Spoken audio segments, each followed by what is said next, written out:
est résiliente et que du coup la Fed a une marge de manœuvre relativement restreinte pour baisser les taux. Romain Daubry qui est avec nous. Romain, quelles sont les forces en présence sur cette première séance de la semaine ? Alors, on a une semaine qui est particulièrement importante et justement, les forces techniques vont jouer. Elles ne sont pas très fortes. On a un petit solde vendeur globalement, puisque depuis l'échéance des marchés dérivés du 15 mars dernier, donc l'échéance qui nous a permis de passer sur le mois d'avril, on a un petit solde vendeur qui s'est construit, mais c'est très faible, c'est assez léger. Que ce soit sur le S&P ou l'Eurostoxx, c'est un petit peu plus marqué sur le CAC 40, mais encore une fois, pas très fort. On n'a pas de stratégie baissière importante. Mais ça nous indique que les opérateurs ne payent plus, ça on pouvait le voir, et qu'ils attendent plutôt des replis pour créer des stratégies. Alors soit rupture de niveau pour créer des stratégies baissières, soit atteindre des niveaux plus bas pour acheter sur repli, et ça semble être vraiment le gros consensus actuellement. Par ailleurs, du côté du ratio de couverture dans les portefeuilles, là où je vous indiquais il y a un mois de ça, une très forte complaisance de la part des opérateurs, les warnings des derniers jours ont fait remonter très sensiblement les niveaux de couverture. On n'est plus en complaisance ni en optimisme. On est sur des ratios équilibrés avec, on va dire, un petit peu de prudence de la part des opérateurs. On n'a pas des niveaux de peur, mais un peu de prudence. Donc, ça veut dire que si des mouvements de baisse se mettaient en place, ils surprendraient moins les opérateurs qu'il y a un mois de ça, en tout cas. Donc, on a une consolidation qui est en place sur les grands indices depuis la fin mars. Elle se poursuit, mais de façon très propre et très canalisée pour l'instant, avec cette échéance des marchés dérivés du mois d'avril qui se tiendra donc vendredi prochain, qui va être toujours et très souvent un pivot de marché. Le petit pari qu'on peut faire, c'est que jusqu'à l'échéance, ça tienne, sauf éléments géopolitiques majeurs qui viennent perturber tout ça, mais ça pourrait tenir jusque-là et peut-être consolider de façon un petit peu plus marquée après ce moment-là. On est en hausse de 0,8% sur le CAC, 8075 points. Quels sont les niveaux à surveiller ?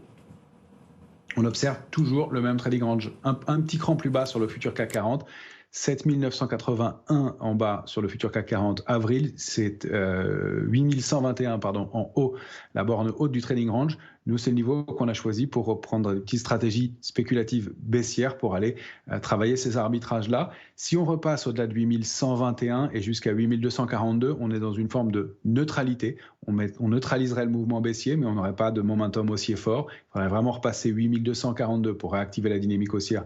On n'y croit pas beaucoup. Si en revanche on casse 7981, on rompt l'alerte de court terme et on pourrait accélérer de façon assez significative en direction de 7776, 7817, qui semble un niveau de retracement assez optimal pour le mouvement de consolidation qu'on est en train de mettre en place.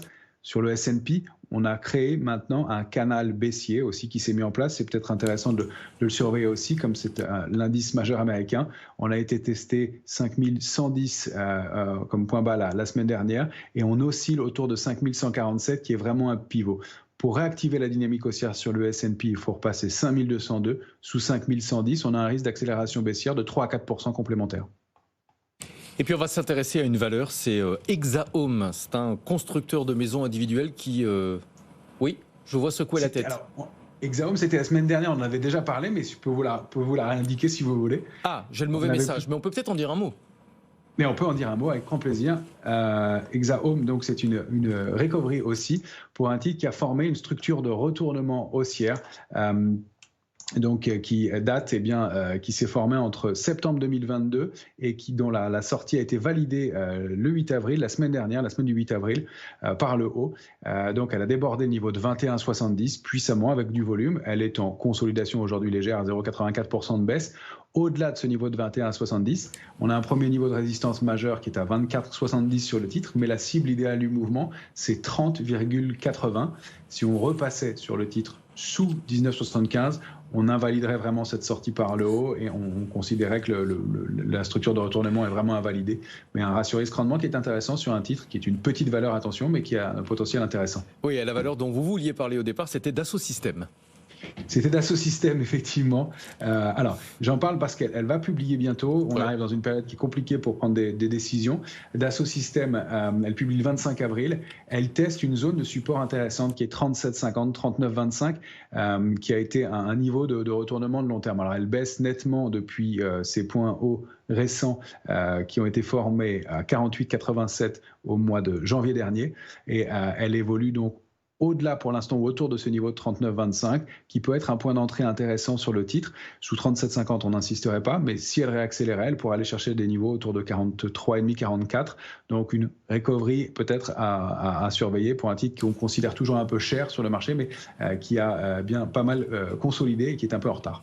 Merci beaucoup Romain Daubry, marché dérivé et info d'experts chez Bourse Direct.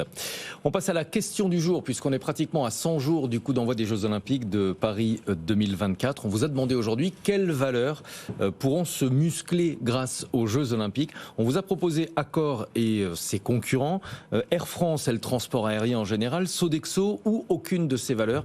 Avant de vous donner le résultat, Julien. Aucune. Pourquoi aucune ? Aucune. Alors il va y avoir un impact positif chez Sodexo, d'ailleurs ils l'ont chiffré, je ne l'ai plus en tête, mais c'est vraiment pas énorme par rapport à leur chiffre d'affaires. Il y aura aussi un impact légèrement positif pour Accor sur les réservations, sur notamment la hausse en fait des prix des chambres, ce qu'on appelle dans le secteur le RevPAR, le revenu disponible par chambre. Il y aura une hausse dans la banlieue de Paris, mais tout ça, ça va rester à des niveaux assez limité et c'est probablement déjà intégré par le marché. Quant à Air France KLM, l'impact est un peu plus mitigé parce que vous avez des gens vous avez plus de vols internationaux, mais vous avez moins de gens qui se déplacent dans la France en fait et qui partent. Donc ça se contrebalance un peu. Donc pour moi en fait, il n'y a pas de valeur qui va vraiment bénéficier de l'effet Jeux Olympiques. Le truc qu'on pourrait peut-être voir, c'est un ETF JO 2024 qui pourrait se créer. Ouais, pourquoi pas. Restauration collective, moi j'y crois pas. Enfin, il y aura une activité restauration collective, mais les touristes qui vont